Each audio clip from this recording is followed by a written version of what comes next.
بسم الله الرحمن الرحيم لا حول ولا قوة إلا بالله العلي العظيم الحمد لله رب العالمين صلى الله على سيدنا ونبينا القاسم المصطفى محمد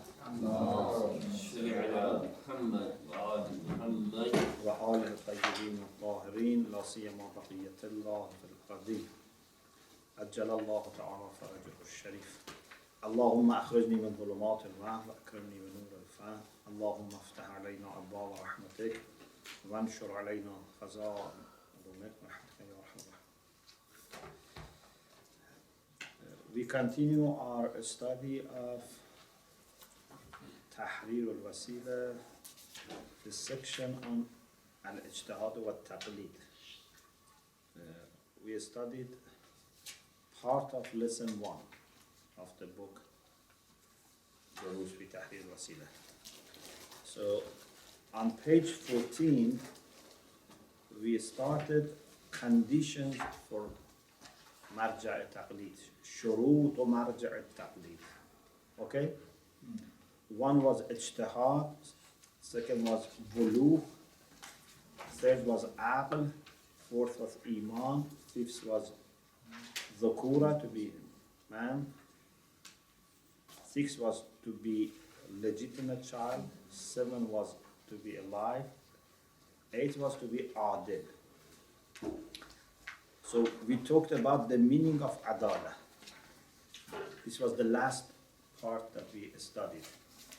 And we said adalah is a permanent quality of the soul. Malakatun rasikha. It's a quality of the soul which is established. It's not temporary. It's not something that for few days you have it and then you lose it. Yeah? Ba'ithatun ala taqwa. This quality would push the person and motivate the person towards piety, and that is to avoid haram and do wajibat. If someone commits a major sin or commits minor sins but with insisting on them, the malaka is damaged. Okay?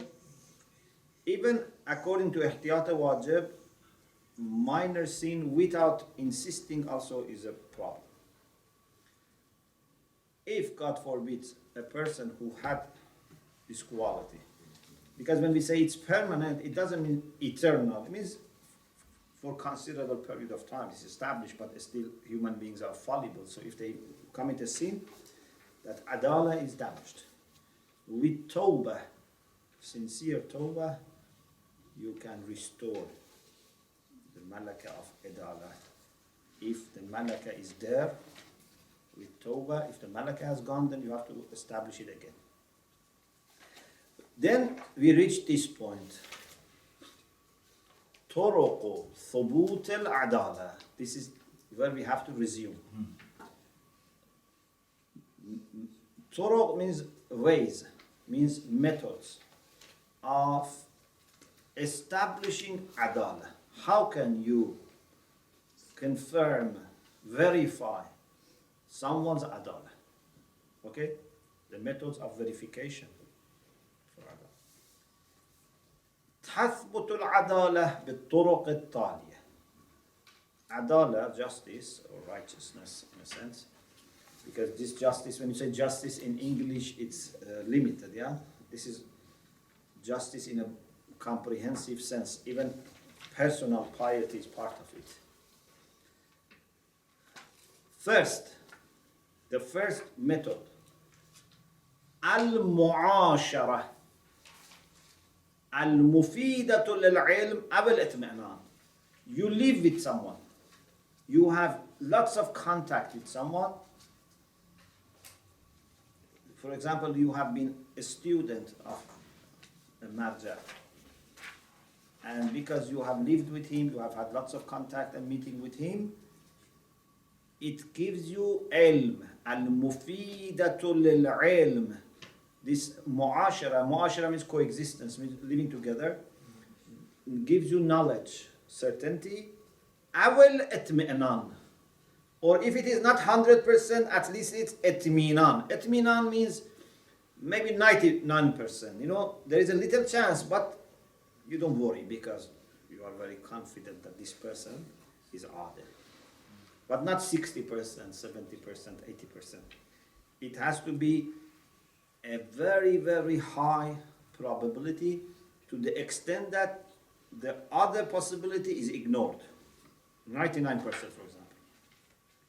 So the first way to understand someone is adil, okay, is what? To have personal relation with him, to have contact with him, and you are sure or almost sure that he's adil. It's the first way. Can you say general consensus of the community? That's the second one. The second, الشياع المفيد للعلم. It is well spread. شياع. شاع يشيع means to spread, yeah? إن الذين يحبون أن تشيع الفاحشة في الذين تشيع شاع شائع. You know we had حبل شائع. شاع يشيع means انتشر. So the second way to establish adala is الشياع المفيد للعلم. It is a common understanding. It's well spread. If you ask everyone, they say he is adil. Okay? So it has produced ilm for you because you hear from everyone the same thing. Third, you don't know him yourself. There is no Shia because he's not very famous or well known. But two people that are just, they bear witness that he is just. Okay? Shahadatu adlain. Two just people, they give witness, testimony that, okay, he is adil. 4, there is another method, which is normally perhaps this method. When you don't know someone and you, for example, travel, then there is a mosque, and you don't know that person who is leading the prayer, for example. You haven't asked two just people because you don't know the people who are there, and you don't have also Shia. The fourth is Husnul Zahir. Husnul Zahir means his appearance, his outward appearance suggests that he is a mu'min, he is a righteous person. Husnul Zahir والمواظبة على الشرعيات والطاعات. You see, he looks a nice person. Mu'mineen say their prayer behind him. You don't know these mu'mineen, but it gives you a kind of evidence, a kind of sukoon, a kind of peace of mind that these mu'mineen who are saying their prayer behind him, okay, they must have trust in him. Or someone that you know yourself for some time, still not enough to become certain, but you have always seen him praying, fasting, not doing haram, being careful. You are not 100% sure. There is no common information about this. There are no two just people, but you have husnul about this person. So husnul zahir والمواظبة على الشرعيات والطاعات. He's a person who has muwadhaba, he's committed, he's very much committed to what? To do shar'iyat, religious affairs and acts of obedience. Hudur al-jama'at, he attends jama'ah, he attends community meetings. وهذا الطريق حجة ولو لم يحصل منه العلم أو الظن. This is hujjah, this method is valid even if it doesn't lead to certainty or even doesn't lead to one suspicion or speculation. Imam Khomeini in Tahrir al-Wasilah, of course, this is a modified version because I've made it into textbook. But I think in Tahrir al-Wasilah, when he talks about Salatul Jama'ah and Idala of Imam, I think he says, Al-Aqwa husnul zahir hujjatun ta'abbudiyah. Al-Aqwa. He says, husnul zahir is a hujjah that is given to us, even if it doesn't produce certainty or dhan.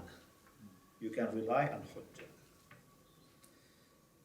Because many times, it's very difficult to establish 100% or 99% someone is adil.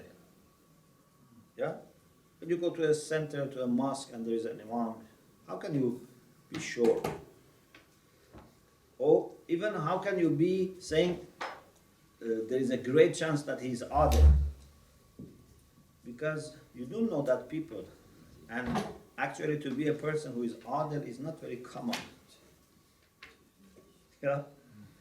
To say that this person doesn't commit sin at all, as malaka that stops him, it's not very common, but we can establish this through trust of mu'mineen.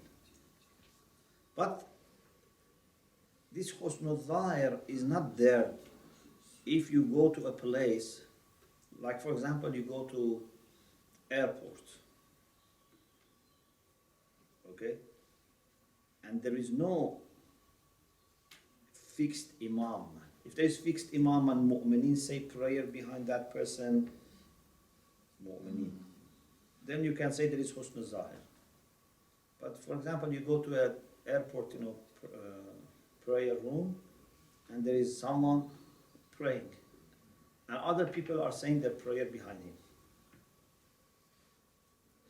This is not enough, because maybe these people don't know him.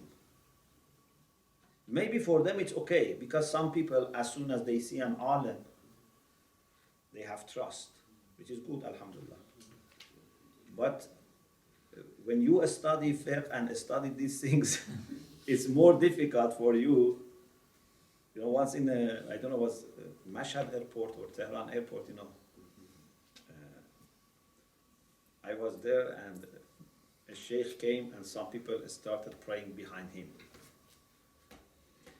And I think I also prayed behind them, but then I repeated my prayer without them noticing. But someone then asked me, why sheikhs don't say prayer behind another sheikh?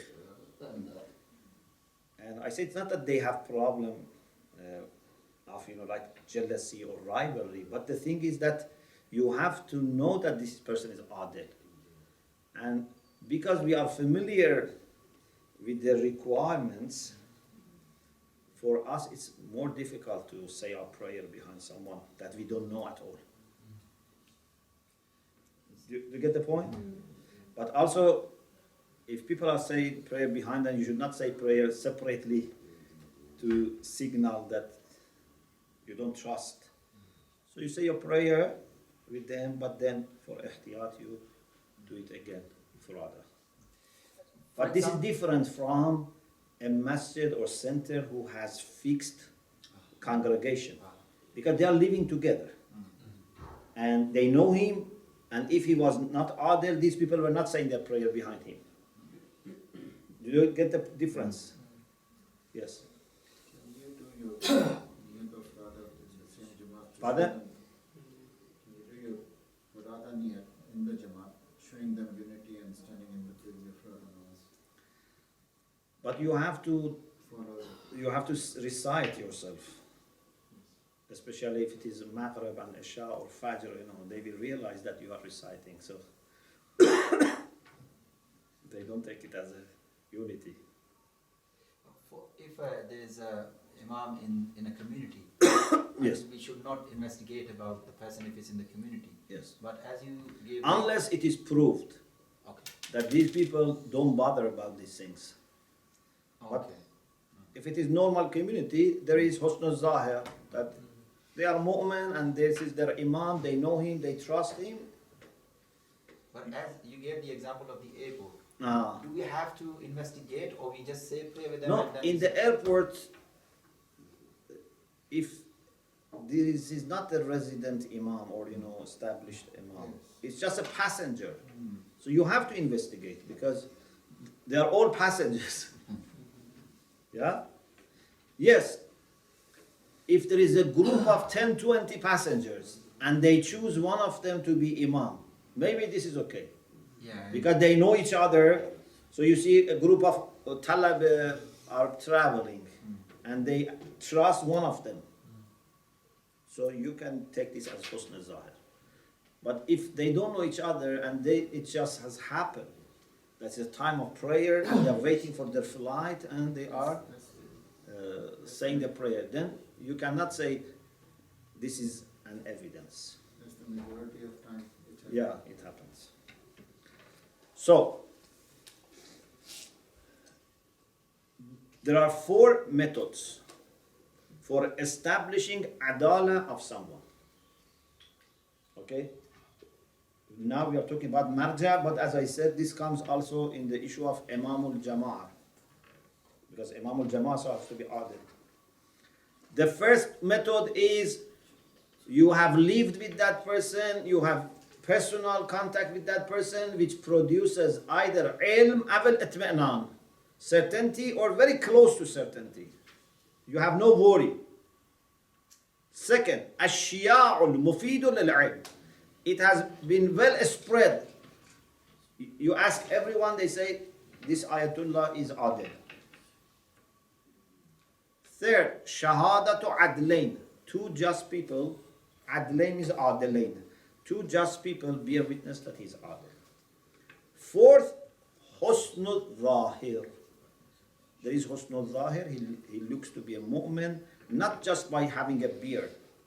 You cannot say, no, because he has a beard, so he's a husnul zahir. No, means like mu'minin say prayer behind him, he is a resident imam of somewhere, or you have seen him attending salatul jama'ah, praying, fasting, there is some basis, some evidence that he's a mu'min, but you are not sure. Even you may not have dhan, but there is husn al-zahir. The 9th condition for marja is al-a'lamiyyah, to be the most knowledgeable. As you remember, when we studied usul al-istinbat, we said there are 2 views, major views, but there are more than 2 when it goes to details. Some say a'lamiyah is needed, some say a'lamiyah is not needed. Those who say a'lamiyah is needed, either they say all the time or they say a'lamiyah is needed if you know that they are different in level of knowledge or they have different fatwas. Then you have to look for a'lam. But if you don't know at all whether there is a'lam or not and whether fatwas are different or not, some say you don't need to investigate. And some say no, you have to always look for a'lam. And some say a'lamiyah is not needed, like the author of Usul al-Istinbat. He had the idea that a'lamiyah is not needed. So, according to Imam Khomeini, al-a'lamiyyatu ala al-ahwati wujuban. So one of the conditions of marja is to be a'lam, but this is for Imam Khomeini, ihtiyat wajib. Ma'al imkan, if it is possible to follow a'lam. Because maybe a'lam is someone that you don't have access to him. There is no way to understand his fatwas. His risala is not available and he cannot communicate. So then it's not necessary. If there is imkan, there is possibility, you have to follow a'lam. وَيَجِبُ الْفَحْصُ عَنِ الْأَعْلَى. You cannot say, okay, if I come to know that someone is a'lam, I will follow. But I don't investigate. No. He says, يَجِبُ الْفَحْصُ عَنِ الْأَعْلَى. you must investigate. Fahs means investigation, research. Yeah, you must look for a'lam. What happens if there is a'lam and you don't follow him? You follow the one who is not a'lam. What happens? إذا قلد غير الأعلام, if he follows the one who is not the most knowledgeable, فالأحوط وجوبا العدول إلى الأعلام. احتياط wajib is to refer to أعلم. عدول means to stop and shift to the أعلم. Okay? Why it says احتياط wajib? Why he doesn't say you must? Because for him أعلمية is by itself احتياط wajib. So عدول also becomes احتياط wajib. عدول cannot be fatwa. Okay? Because أعلمية is a condition based on احتياط wajib. Therefore, عدول to أعلم also becomes احتياط wajib. مع الاختلاف بالفتوى.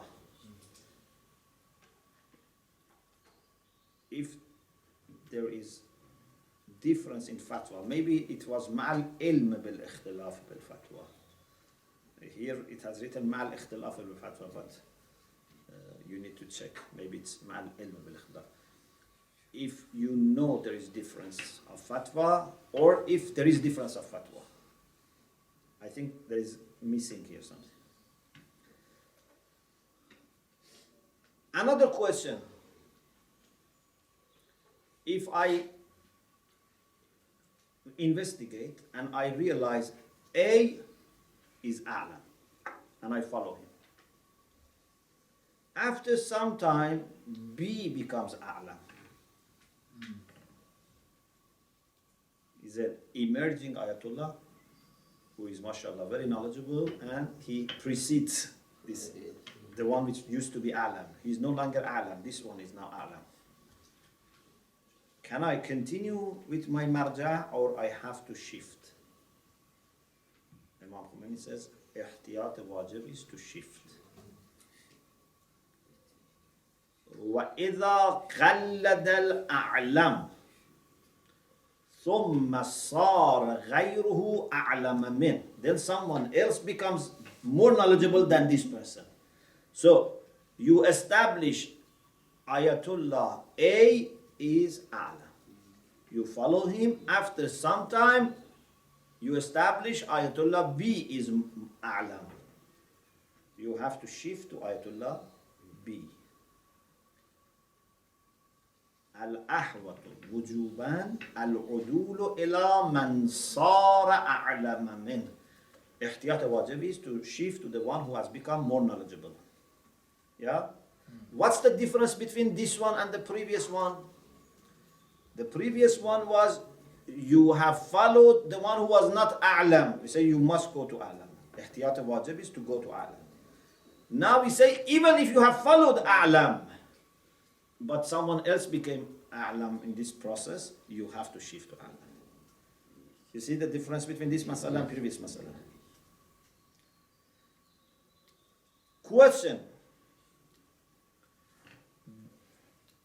Whether I should follow a'lam or not by itself needs taqlid.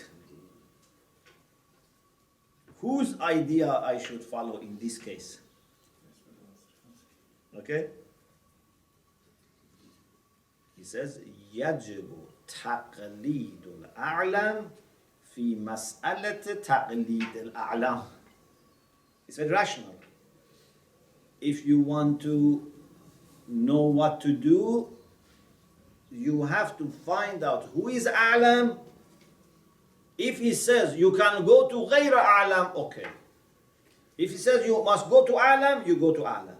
You cannot follow غير a'lam and then he says no problem, for example. So, in other words, if you follow a'lam, you are on the safe side. If you don't follow a'lam, it has to be based on the fatwa of a'lam, so that you have hujjah. Okay? So either you follow alam, or at least you ask alam. And if he gives you permission to follow غير alam, it's okay. If you don't want to do this, you have to do ihtiyat. Okay? يجب تقليد الأعلام في مسألة تقليد الأعلام. Of course, if you don't want to do ihtiyat, you must follow a'lam. If you want to do ihtiyat, that's okay. But we said ihtiyat is not something that everyone can do. Yes. Why should the alim allow you to follow the alim?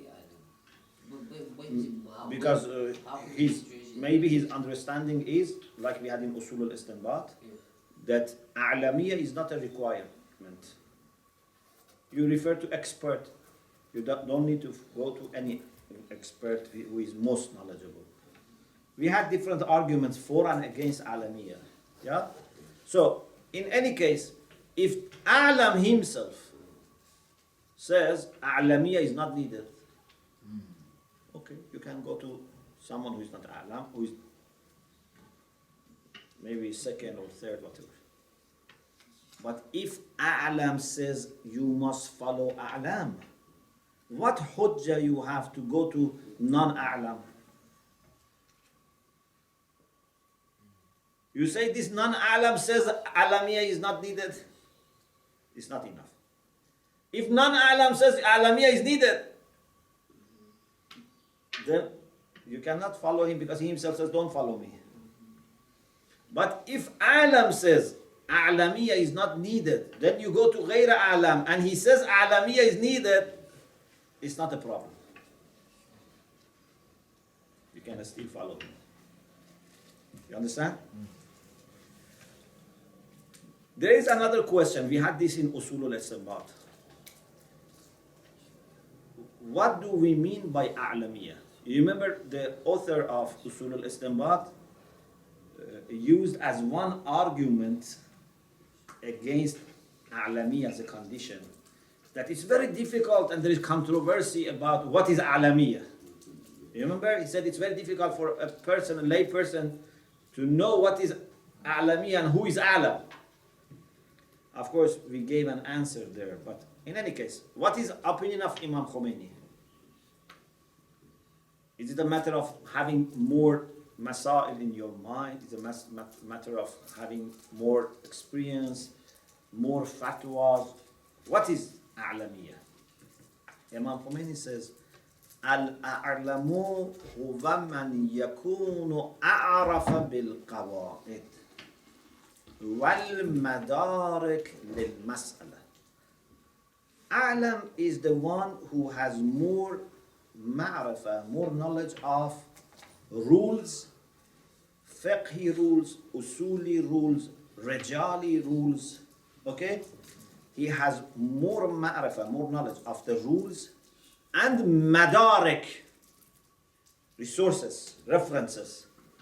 Because a very important part of process of ijtihad is to know all the relevant references. Yeah? All the hadith, especially hadith. Because ayat are not many. There are about 500 ayatul ahkam. But ahadith are many. Aql also has some,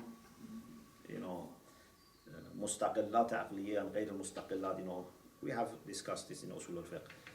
Aql is also there, but the most important reference for fiqh is hadith, is the sunnah. So, alam is the one who knows qawaid more and knows madarik. Madarik is the plural form for madrak, which means reference. وَأَكْثَرُ اطِّلَاعًا عَلَى الْأَخْبَارِ, which is explanation of the same thing, has more information about hadith. وَأَجْوَدُ فَهْمًا لَهَا, and he has better understanding of hadith. Because it's not just a matter of knowing Arabic. To be able to understand hadith of the Prophet and Ahlul Bayt. This is a great, matter of knowledge and expertise. Fiqhul hadith, to understand the hadith of Ahlul Bayt. Wal hasil, conclusion, altogether, a'lamiyya means to be better in istinbat, to be better in drawing Islamic rulings. Okay?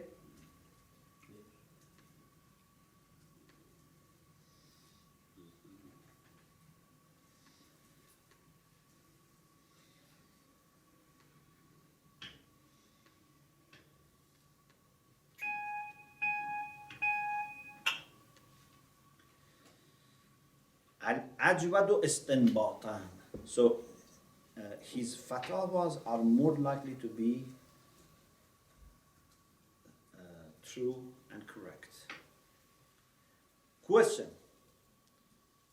how we can verify a'lamiyya? How can we confirm? How can we establish a'lamiyya?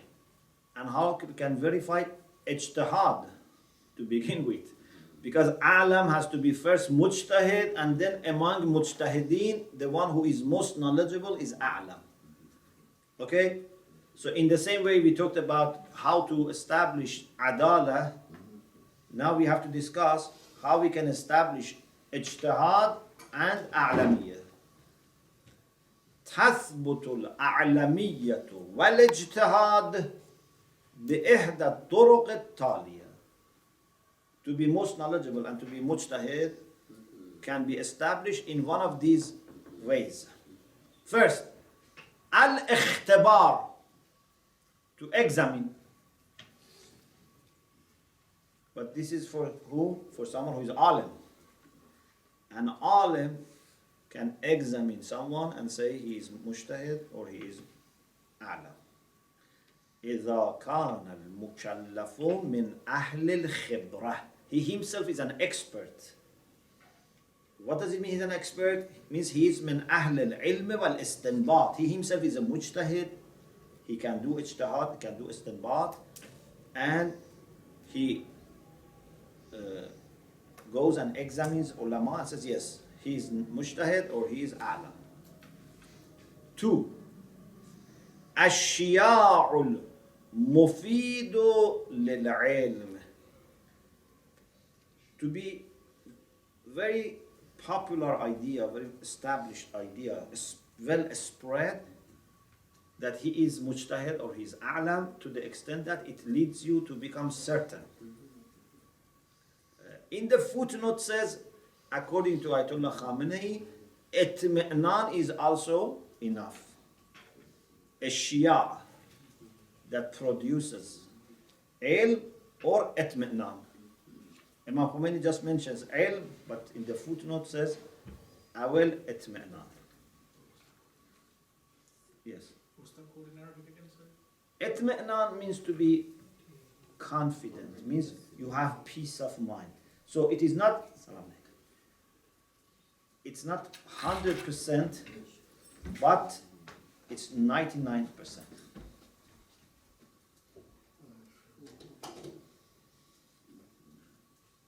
So this is itmi'nan. To the extent that you don't worry, okay, you have peace of mind. 3. Shahadatu adlain min ahlil khibra. 2. Just people who are themselves experts. Not any two just people. You cannot ask two mu'min in your masjid. They should be two just people who are experts. Shahadatu adlain min ahlil khibra.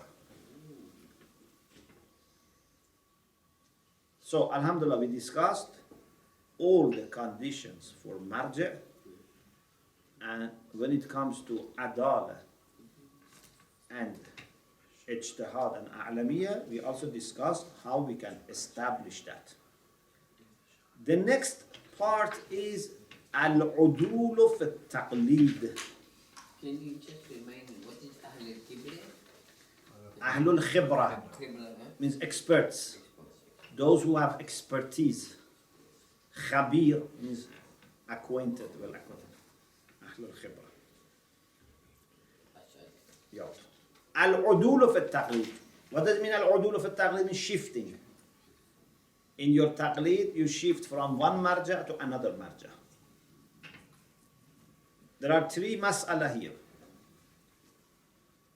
If, God forbids, your marja loses qualifications. For example, na'udhu billah, he loses adala. He becomes fasiq. Or he loses his health, mental health. Like he loses his memory completely. Yeah? Of course, if he loses physical health, it's not a problem. Yeah, as long as he can communicate. So, for example, he has some serious illnesses of heart, or that's not a problem. But mental, intellectual health is very important. Yeah. So he can be disabled person, but that's not a problem. But mentally should be sharp. So if marja loses one of the conditions, or suppose he loses a'lamiyah, in what sense? Another person precedes him. Either because that person has grown in knowledge, or he has reduced. His knowledge is reduced. Because sometimes when for a period of time you are not involved in teaching and discussion and research, you may go down. Yeah? Like the time of Sheikh Ansari rahmatullah alayhi, that when people referred to him, he said, I had a friend in the Hawza, we used to study together, for example, do mubahasa together, and he was more knowledgeable than me. He referred them to his friend who was in northern Iran. He had left Najaf and settled in northern Iran. So people went to him and he said, Sheikh Ansari is right. But that is when I used to be in the Hawza. Now I have been away from Hawza for some years. So he is more knowledgeable. Go back to him. Who is the person? If I am not mistaken, I think was Sheikh Habibullah Rashdi. So you can be very knowledgeable as long as you are in the circle of ulama and talabe and teaching and learning and taking notes, writing, yeah. But if you keep away for some time, you go down. So this is why you should not lose connection with the studies. Okay? Even Sheikh Ansari is reported that he used to say to his talabe, don't ask me question, or try not to ask me question on Saturdays, because there is a weekend before that, like Friday and maybe Thursday, because in Qom, I don't know how was Najaf, perhaps was the same. In Qom, Maraja teach Saturday to Wednesday. Maybe Thursday they have another lesson, but the regular lessons are 5 days. Saturday to Thursday, to Wednesday. So he used to say, don't ask me question on Saturdays because I am not in my best form on Saturday. Even someone like Sheikh Ansari says this. You understand? So what about us not studying for a few months? This is why I think this summer we should have some weeks of study, because it's becoming too long And when I was traveling, I was thinking that after months of Ramadan, we should have 4 or 5 weeks of a summer course in Hosea, because too long. And you may lose and you go down. Plus, if there is anything missing from the 4-year program, you can inshallah catch up. So, if a person was a'lam and he lost a'lamiyah because either someone else has developed or he has gone down because he was not involved that much, what should we do? It's very clear that we have now to shift to someone who has all the conditions. We cannot say this person used to have these conditions and we carry on. Yes, when he had all the conditions, you followed him. Now you have to shift. إذا عرض للمجتهد الجامع لشروط التقليد. I don't know if you have heard the expression, they say جامع الشرائط or جامع الشروط, means someone who has all the qualifications, all the requirements are there. جامع الشرائط or shurut means he has all the conditions. So, if for a mujtahid who has all the conditions of taqlid, عرض happens for him ما يوجب فقده للشروط, happens to him something that makes him lose some of the conditions. من فسق, for example, نعوذ بالله, he becomes sinful. Fisq means sinfulness. So he loses what? Adal. Oh, junun, he becomes mad.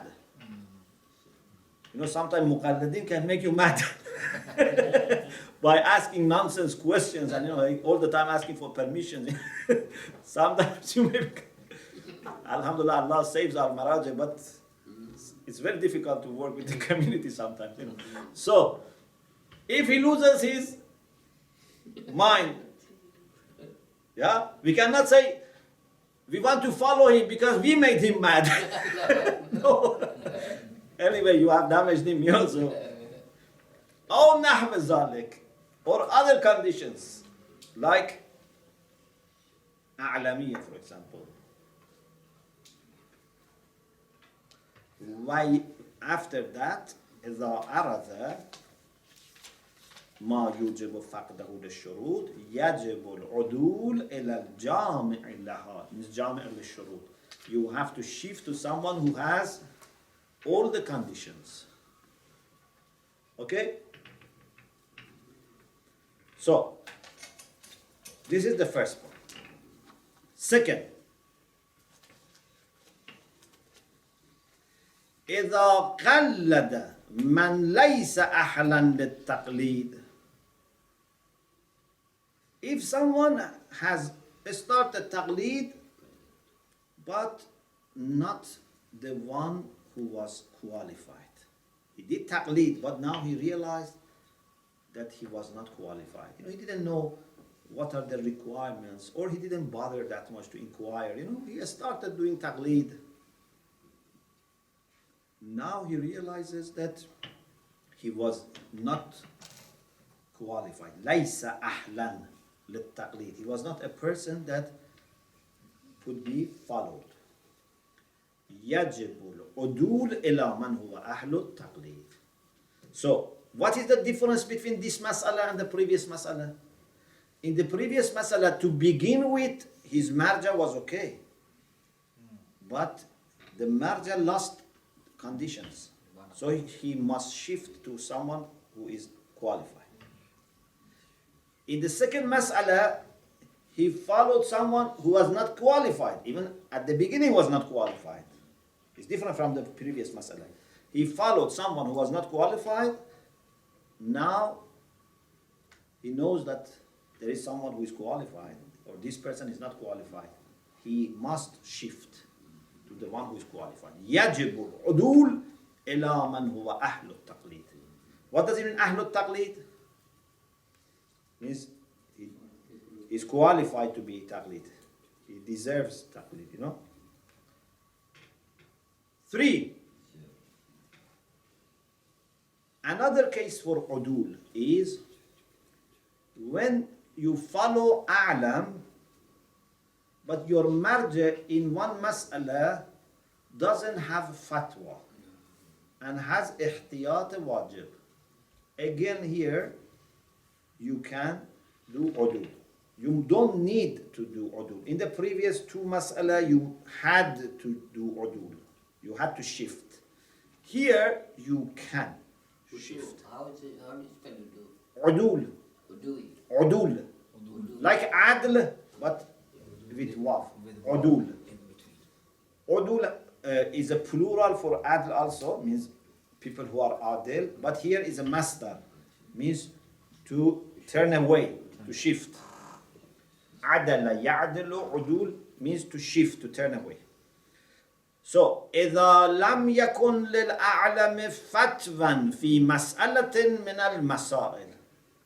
If أعلم in one particular mas'ala doesn't have fatwa, okay, he has not been able to make up his mind 100% and issue fatwa, but he has احتياط واجب.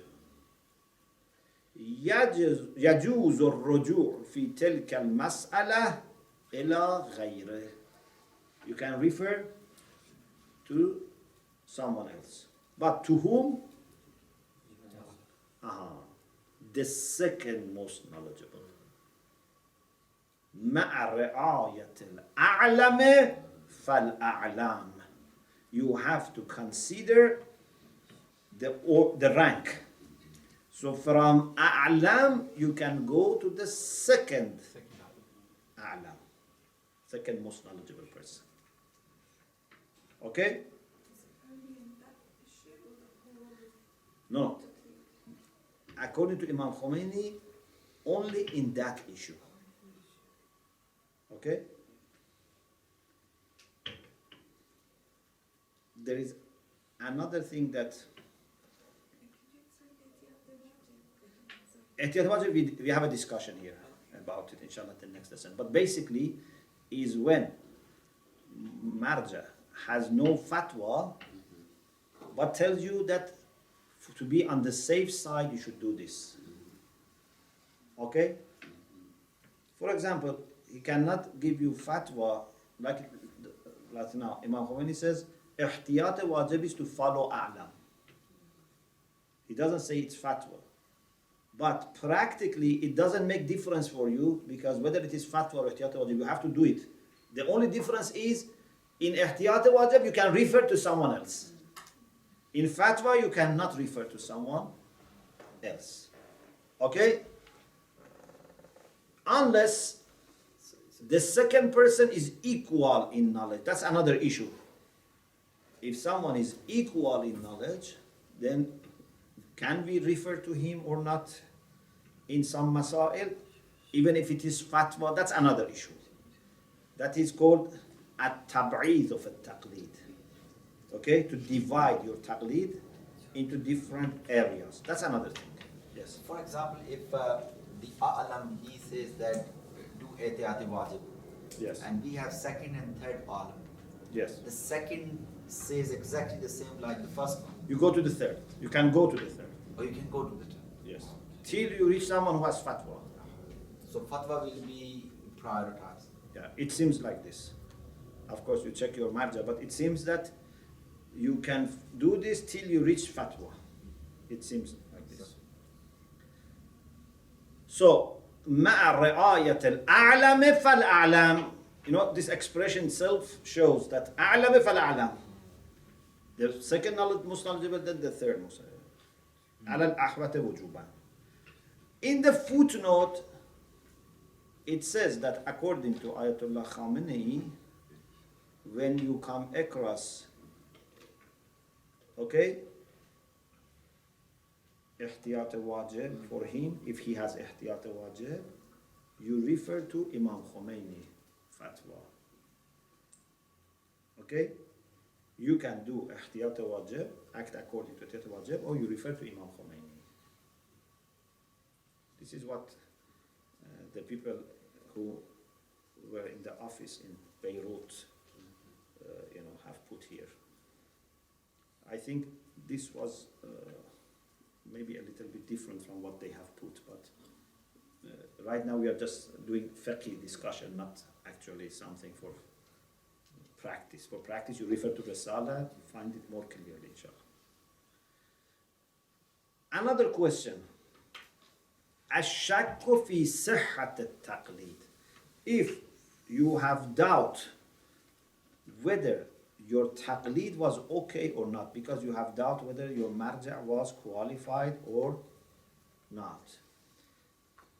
إذا شك المكلف في أن أعماله كانت عن تقليد صحيح أم لا. He says, I don't know whether I did my actions according to proper taqlid or not. For example, you were very young, 20, 30 years ago, you don't remember, did you do proper taqlid, you didn't proper taqlid, did you check marja is a'lam with all the conditions or not? يجوز له البناء على الصحة في أعماله السابقة. If you have doubt, with respect to previous actions, you can assume that they were okay. But في اللاحقة, from now on, يجب عليه التصحيح. You must make sure that you have proper taqlid. This is if you have doubt, not that if you are sure that you didn't do proper taqlid. You know what I'm saying? So, alhamdulillah, we finished lesson 1. Now, we move on to lesson 2, which discusses few things. Inshallah, in this lesson, you will learn 5 things.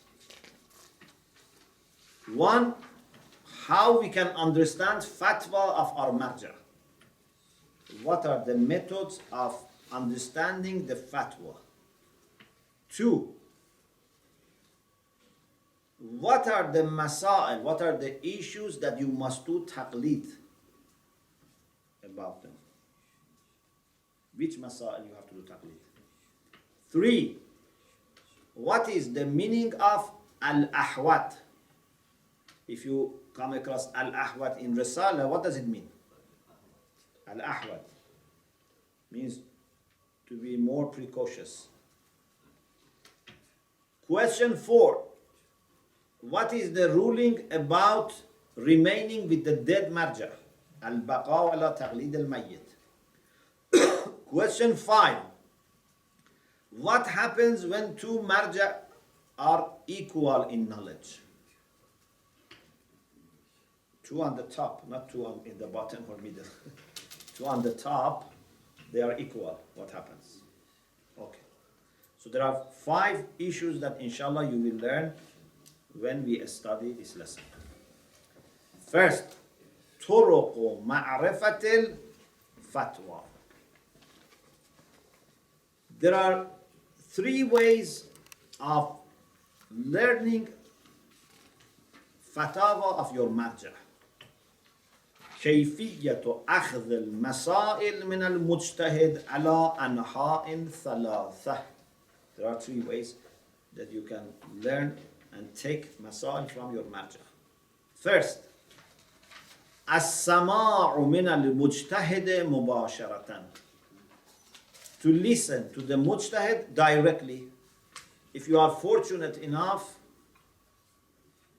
to listen to marja directly.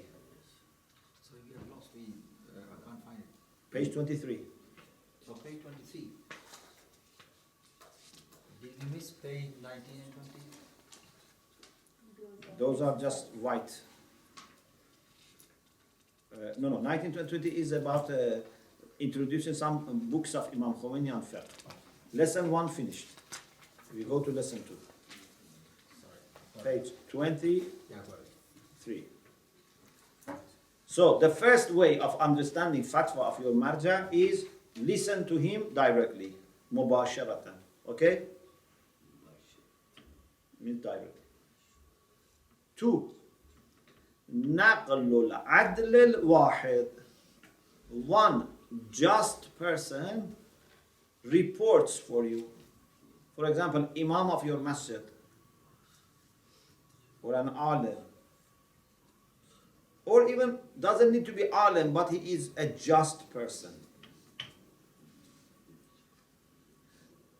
then he says, بل يكفي نقل شخص واحد إذا كان ثقة يطمئن بقوله. Even doesn't need to be adil. If he is thiqa, is enough. What is the difference? In Ilm Rijal and Diraya we discussed this. Adil means doesn't commit any sin. He has malikatul taqwa. But thiqa is the one who doesn't tell lies.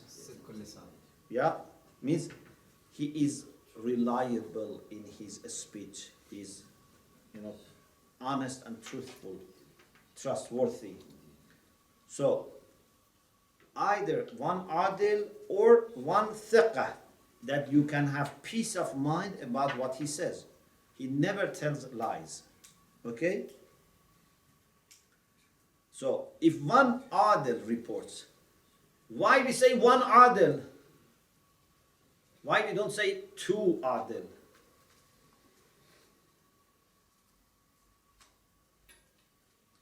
Because this is like khabar al-wahid. Because he is reporting something. Because when someone has to bear witness about an existential thing, we need two shahid. For example, who is a'lam? We need two shahid. But if it is just witnessing without being in need of analyzing and forming an argument, then it is just reporting. This is one person enough. Did you get the point? What did I say? We got it, I think. Because it's a much more deeper, isn't it? A'lamiyya is not something that you can say, I saw him, he is a'lam and I am reporting this. You have to establish it. It's a real issue. But when you hear fatwa and report to other people, then it's like a person narrating a ruling from Ahlul Bayt. We have hujjah of khabar al-wahid. Number 3, الرجوع إلى رسالته. You refer to his risala. Risala, what does it mean? Manual. Risala doesn't mean message or mission. Risala here means the book of Tawzihul Matha'il, practical rulings. Okay? But it has to be a risala which is ma'munatan min al-ghalat, means it's safe and free from mistakes and errors. This is why Maraja normally, when a risala is published, Maraja put their signature on the risala. It means that this edition has been checked by them or their office, and then they say, if you act according to this, it's okay. Yeah? Because it's not just enough, someone prints something and put the name of the marja. But if the marja himself verifies that, then it's his responsibility. Another point. If someone is asked a question or he gives a lecture and he mentions masail in a mistaken way, what can he do? He must tell people, the people that heard from him wrong mas'ala, he must tell them the correct answer. He is mas'ul, he is responsible for this.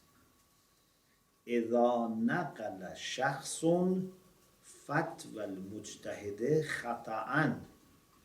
If one person reports the fatwa of mujtahid mistakenly, يجب عليه إعلام من تعلم. anyone who learned from him, anyone who heard him, he has to declare to them. For Yes. example, Because this is misguiding people, informing people. Yes. for example, if a person is giving a speech and there are a couple of hundred people sitting there, and he explains one of the fatwa, and then later on he realized that he made a mistake. Obviously, it was a genuine mistake. Nowadays we have the media, so can he just use the media method, or It has to reach them. You have to be sure that all of them have received this. So even it's not enough next day you say the right mas'ala, because maybe someone, you have to keep repeating till you are sure everyone has heard it. so God forbid if someone died among those people, what about that person? If he dies, For example, one of the person from the audience dies, yes. and obviously he cannot. So if he has acted upon that and you didn't manage to correct, so you are responsible. But you may be forgiven if you didn't do it on purpose. on purpose, or you didn't do it carelessly. You did your best, but you made mistake, and then you try to correct. But you have to find out and as much as possible compensate. It's very important to. So this is why whenever I used to go to Hajj, as on even salam alaikum, during tawaf, during Ramya Jamarat, I had this thick risala with me. Always, even something I had seen 40 times. Again, let me check. I was always, because it's very difficult, great responsibility. Actually, I was thinking I will never go as an alim to Hajj, but then I went a few times actually. But so it shouldn't be waswasi like me, but it's very difficult because it's mas'uliyah, responsibility. Which masail you have to learn? Al-masailu allati yajibu ta'allumuha. The problem here means not problem in the negative sense, means issues. Which issues, which problems, which masail you have to learn. Because maybe people say, okay, this risala is thousands of masail, shall I learn all of them? I cannot learn all of them. We say, those things that may apply to you. We say, mubtala bih. What are the things that can apply to you?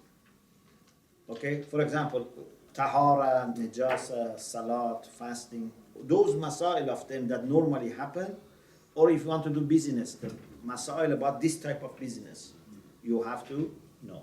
You want to marry, you have to learn masail. Okay?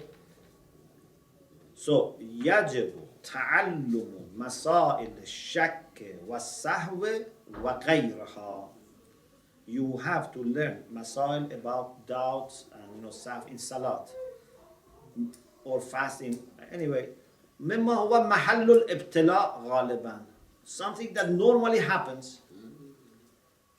إلا إذا اطمأن من نفسه بعدم الابتلاء به. Unless he's sure that he would never need this. Maybe a person is so good in his memory and concentration, he says, I will never make doubt, whether it is 2 rak'ah or 3rd rak'ah. 3rd rak'ah or 4th rak'ah. I will never doubt. Okay, in that case, if you are sure, you don't need to learn. There are other things, but let me say one more because people are coming for the next class. Also, you have to learn يجب تعلم أجزاء العبادات. All the parts of ibadat, which are wajib. Ibadat which are mustahab, is not wajib to learn them. Because the ibadah itself is mustahab. How can learning becomes wajib? But anything which is wajib, you have to learn its ajza, parts, shurut, conditions, mawani, obstacles, muqaddamat, prerequisites. But you don't need to know exactly which is wajib or mustahab. For example, you know that this way of salat is okay. But if someone asks you, for example, this qunut is wajib or mustahab, you say, I don't know, but I know it's okay. So, salam alaikum. Do you understand the point? So you know it's either wajib or mustahab, but you don't know, it's okay. نعم لو علم إجمالا أن, you know إجمالا means altogether, not in a detailed way, you know that your action meets all the requirements and there is no obstacle. صح, it's valid even if you don't have ilm tafsili, you don't know in a detailed way what was needed, what was, just mustahab, but you know that what you did is correct. That's enough. Okay. Inshallah, we will follow the rest of this lesson in the next session. Alhamdulillah Rabbil Alamin.